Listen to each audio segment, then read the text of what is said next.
I feel that the days are rushing by. Mainly it flashes past. I suddenly think, today's Thursday, my God, and I haven't done anything at all that I meant to do since last Friday.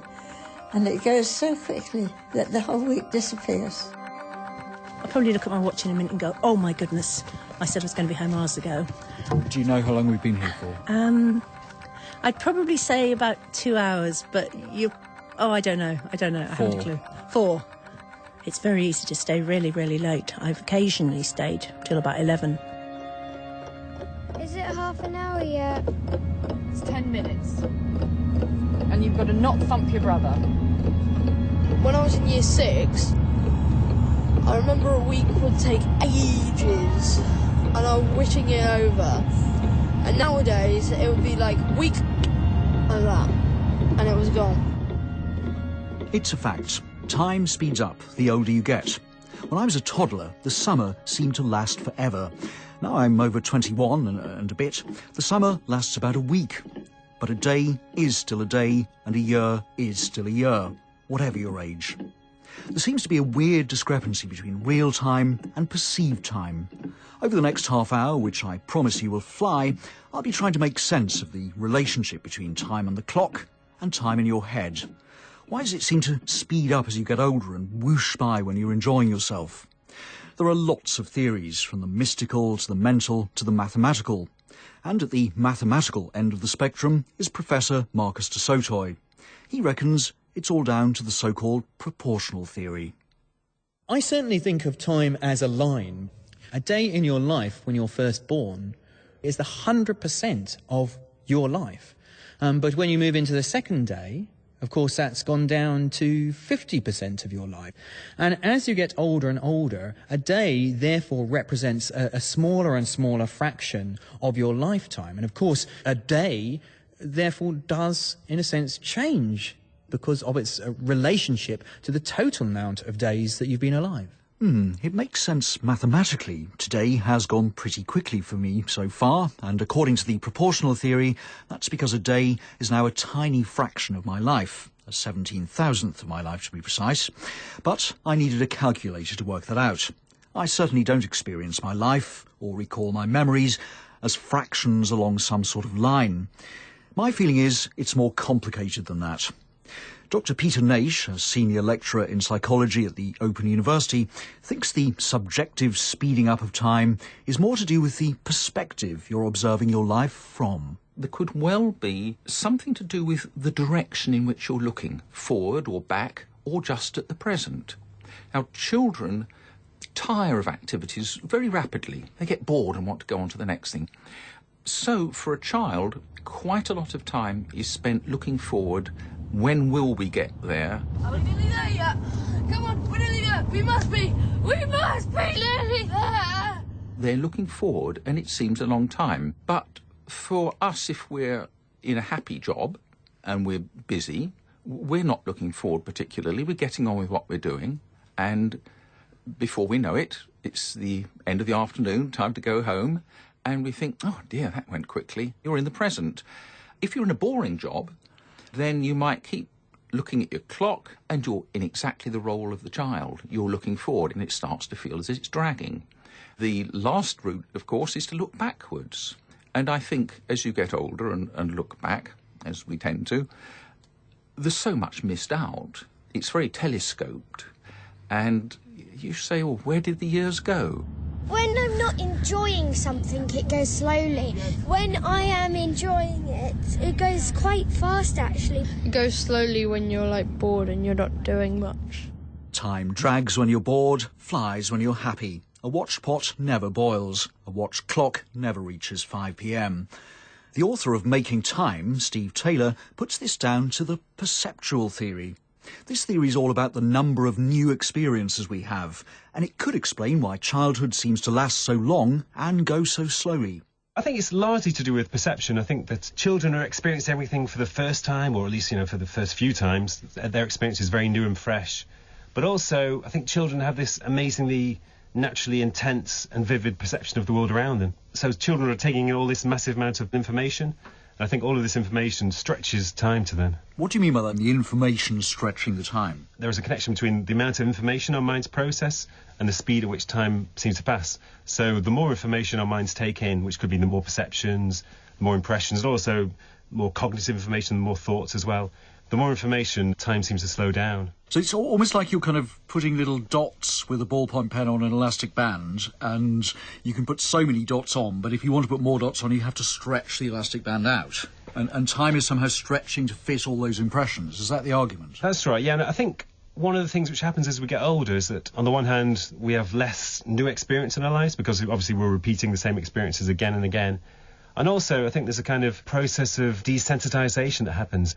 So the world around us becomes more familiar, more automatic. So as a result, we tend to be less receptive to the world around us. And as a result, time seems to speed up as we get older. There's less information being taken in by our minds. OK, so time seems to speed up as we get older because it becomes proportionately less of our lives lived. It also accelerates because we have fewer new impressions.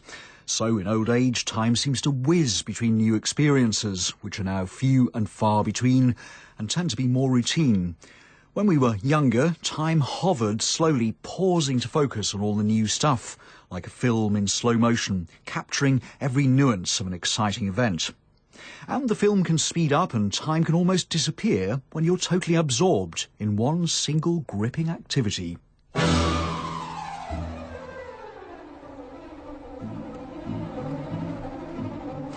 Come on, then. Come on. Come on. Come on. OK. The time just escapes with our horses. I really don't know what happens to it. It's the horse causing it. I do wonder whether, horses are in league with time somehow, and they're sort of siphoning off time from humans. I'm not quite, not quite sure who's behind this. I've no idea how long we've been jumping because my mind's totally on the jumping. I don't think time exists when I'm jumping. All that exists is getting over that jump. I don't know what it does. It just isn't there. There's a strong connection between absorption and time. So if we know that we want to make time disappear, then we make ourselves absorbed by reading a magazine or watching something entertaining on TV. You want to make sure that it's something that you're incredibly interested in. As a result, I'm going to make the time pass quickly. Nope. The weird thing is I'm actually starting to lose a bit of my linear sense of time here. Whoop, there they go. Circling and circling and circling and circling and circling, and you kind of lose sense of the line. How long do you think we've been here? I have no idea. I would have thought, logically, about half an hour, but I've no idea. No. An hour and a half. No. That's why my husband says that kind of horse time, he said, is a bit like a vacuum. You just kind of disappear into it. And I say, I'll only be 5 minutes at the yard or 10 minutes. And he just says, I know what horse time's like. That means you're going to be about 4 hours. Do you know what time it is? I think it's later than 5. It feels like 5. No, it's not 9. But it could be 6, or I suppose it could even be 7. And I've just seen a bat going past, so it could be 7. Actually, there's nothing intrinsically wrong with Henrietta Bond's internal clock. In the words of Steve Taylor, she was totally and utterly absorbed. She even had a name for it, horse time. So we've established time gallops when you're giving rapt attention to one thing, but it somehow drags its hooves when there's lots of diverse new stuff going on and you need time to take it all in.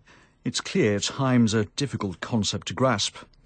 Before you have to deal with the stretching and squeezing of time, the brain has to tell the time in the first place. I think we need to bury a bit deeper now, into the brain itself, and discover what our neurons, our brain cells, are actually doing. David Eagleman is a neuroscientist at the University of Texas.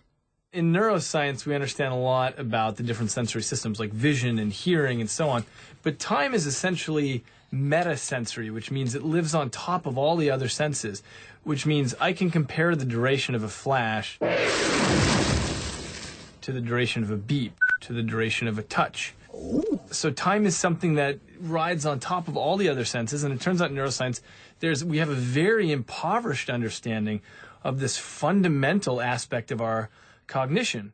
So how exactly does our brain perceive time? Do we have an internal clock, like the crocodile in Peter Pan, ticking away in our heads? In Freiburg in Germany, neurologist Dr. Mark Whitman researches time perception in the brain. Time is not a material object in the outside world where we can point our finger to.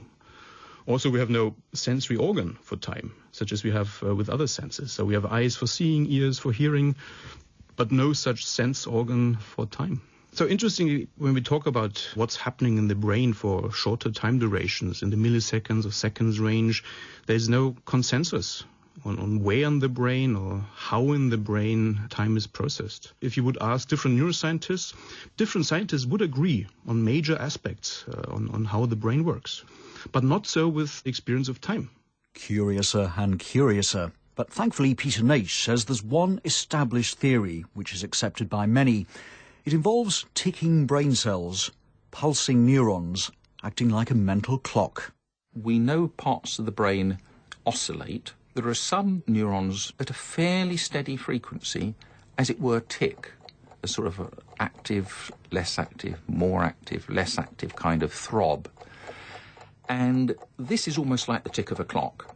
And if that went at a steady rate, obviously we could actually use that as a clock.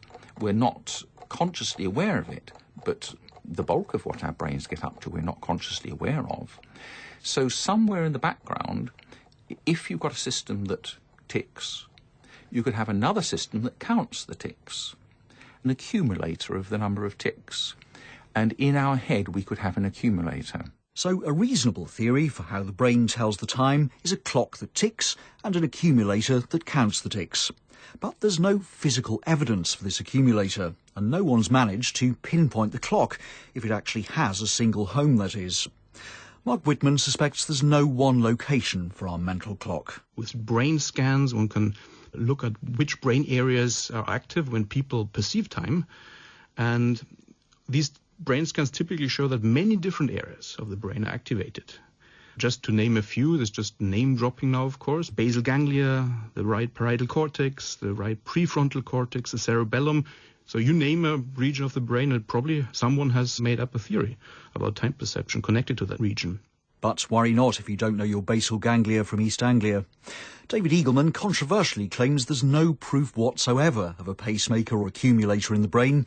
He thinks his theory, though quirky, is the right one. What we're working on now is a very wacky new hypothesis, but it seems to be correct, which is, if you're doing something that's very routine and you've seen it before, your brain is just whispering along. It's burning almost no energy. It already knows exactly what to do, and it's writing down very few memories. In situations like that, time goes very quickly.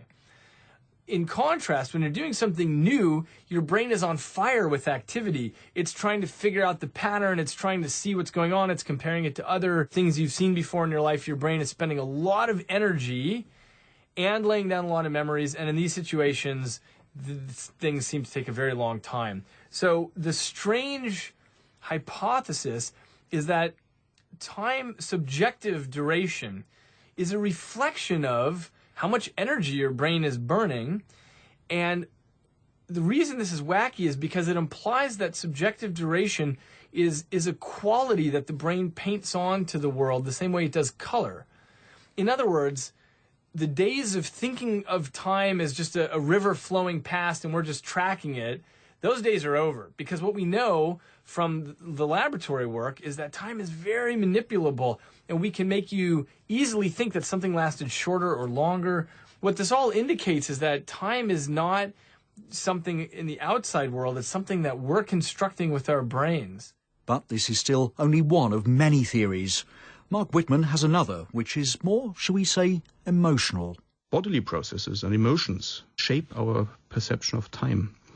So, for example, brain scans have shown that the insula brain region that is involved in the processing of body states and our feelings is also involved in time perception. And these findings add to the knowledge that in emotional situations, in states of increased arousal, we relatively overestimate duration. When we are angry or show a lot of empathy, then time slows down.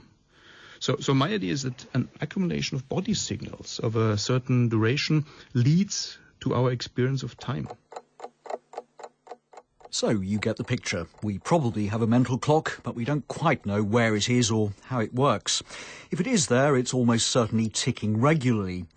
When time seems to speed up or slow down, it's not so much to do with the clock, though, as with the intensity of perceptions we're being bombarded with.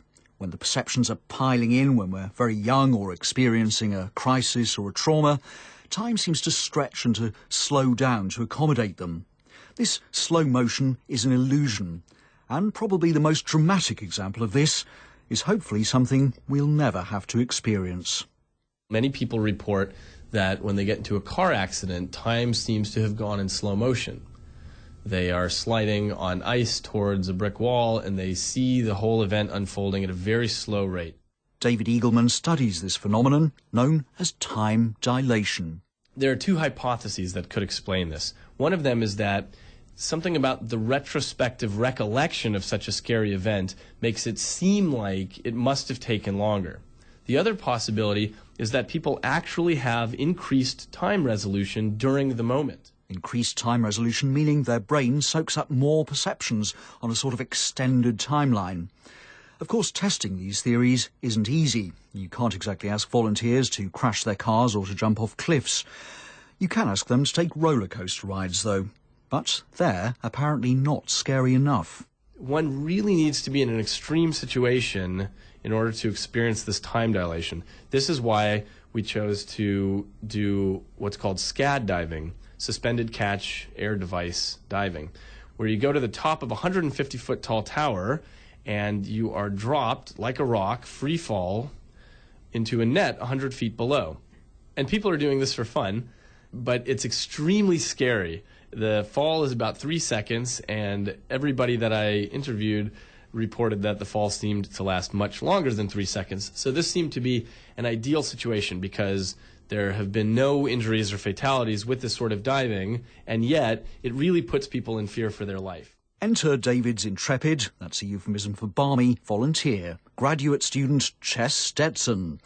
In the experiment we're about to hear, Chess strapped a special flashing watch to his arm, flashing incredibly fast, at a much faster rate than anyone would normally ever be able to see.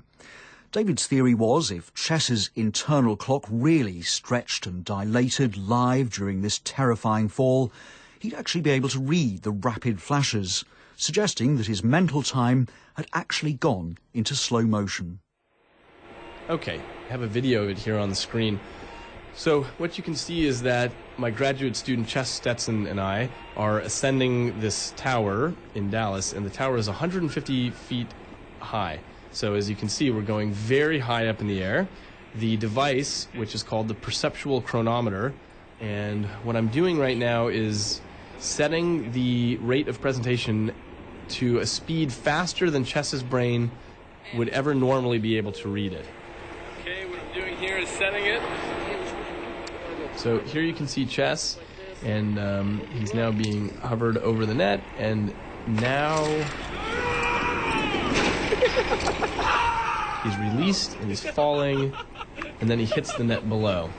And you can hear Chess screaming here.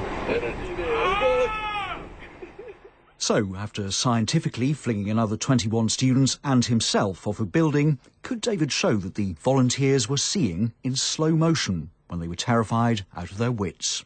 The strange result from the experiment was people cannot see in slow motion. We dropped 23 people, and of course we were hoping to find that people had this special turbo power, but it turns out they don't. It turns out that no one actually is seeing in slow motion. So they hadn't kind of perceived these flashing dots and worked out what was happening because they weren't seeing exactly in high enough resolution. Exactly. They were seeing at exactly the same temporal resolution that they do when they're on the ground. What that indicated was, wow, there's something strange going on here because people aren't actually seeing in slow motion, and yet they believe the event lasted much longer. Well, it turned out that was a very neat result because that opened up a whole line of research in my lab for the last 2 years where we've come to understand that duration, how long you think something lasted, is completely separable from what you think happened during the event. So, for example, if there's somebody's voice during a scary event that you think took much longer, it's not as though the voice slows down. So in movies, during the scary event, the person says, no, like that. But it turns out that doesn't happen in real life. You don't have distortions of time the way you would if your perception were just a movie camera that you're stretching out. But we remember the event itself in slow motion. We think it took longer. We simply think that it took a really long time. And why? What we found out is the more energy the brain spends on representing an event, the longer it seems to have lasted. When you're in fear for your life, another part of your brain called the amygdala, which kicks into gear, and this is essentially your emergency control center. It lays down memories on essentially a secondary memory track that is completely separate from normal memories. So fear-based memories have a different architecture to them. Well, it turns out that when you lay down this extra layer of memories, when you read the whole event back out, it seems to have taken a very long time because you have so much more memory than you normally would. Your brain's interpretation is, oh, well, that must have taken a long time. So you're arguing, really, time does not slow down at any point in a live sense, but it can slow down in recollection. Exactly. The social equivalent of jumping off a building is a dinner party at my house. I wonder what happens to our sense of time with a little bit of erudite conversation and alcohol.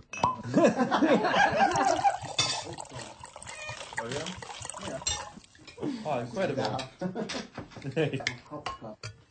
I have no idea what time it is at all, actually. You've lost sense of time, have you? Absolutely, yeah.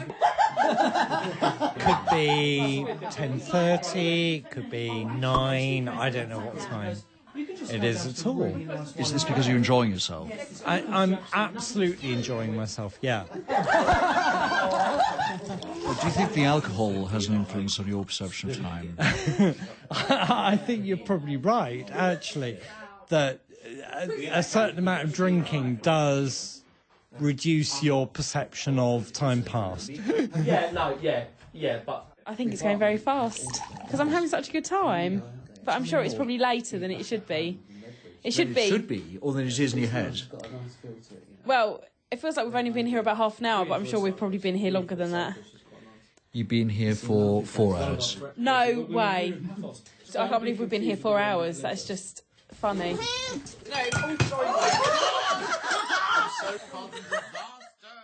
Drugs like alcohol and heroin, there have been studies which show that they actually speed up time. That's why prisoners may want to take drugs to make their senses pass faster. These drugs tend to make time disappear. Is that because they're blotting out the sense impression, so there is very little going on in your head, in a way? That's it. I think these drugs are designed to make us numb to our surroundings, and therefore there's less information that we're taking in.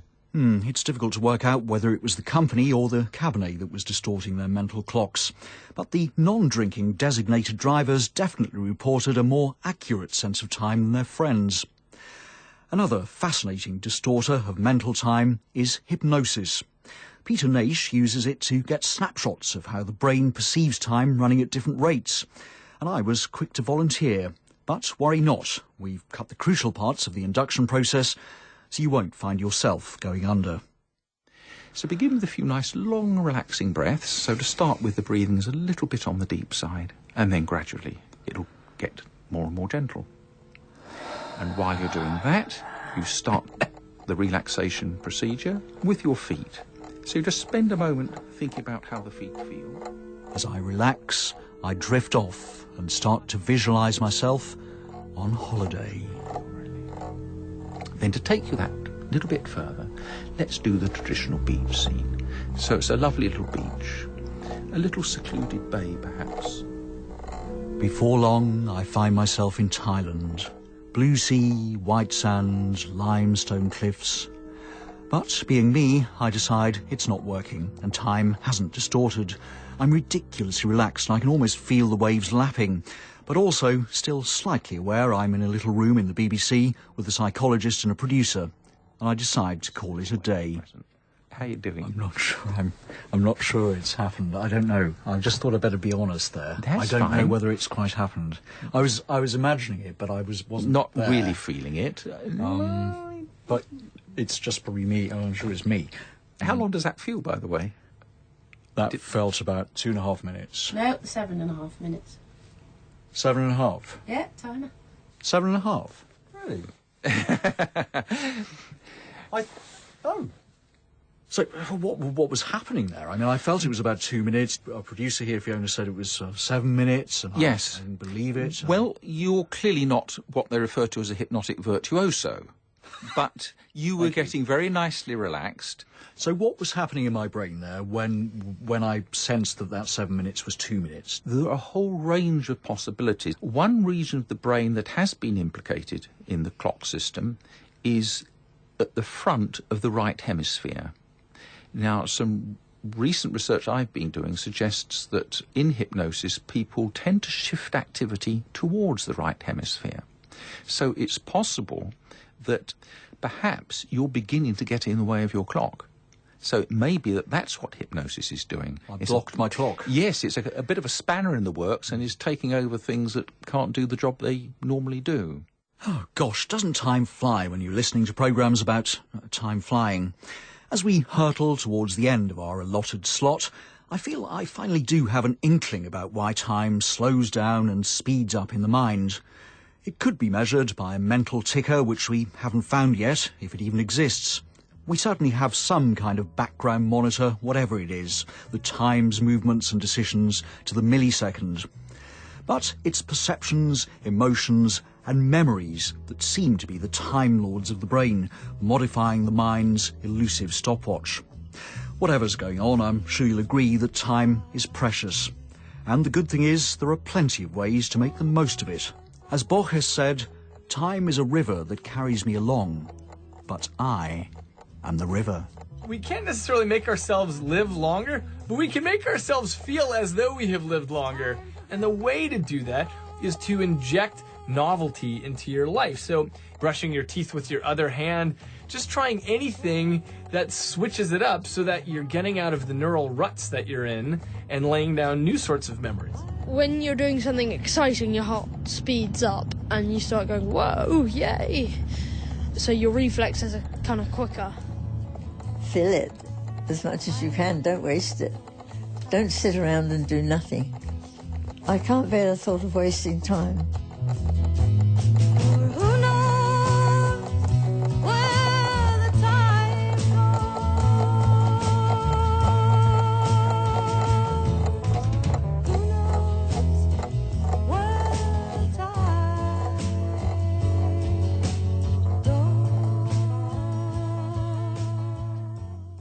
Well, that just shot past, didn't it? Tempus Fugit was presented by Ian Peacock. The producer was Fiona Roberts.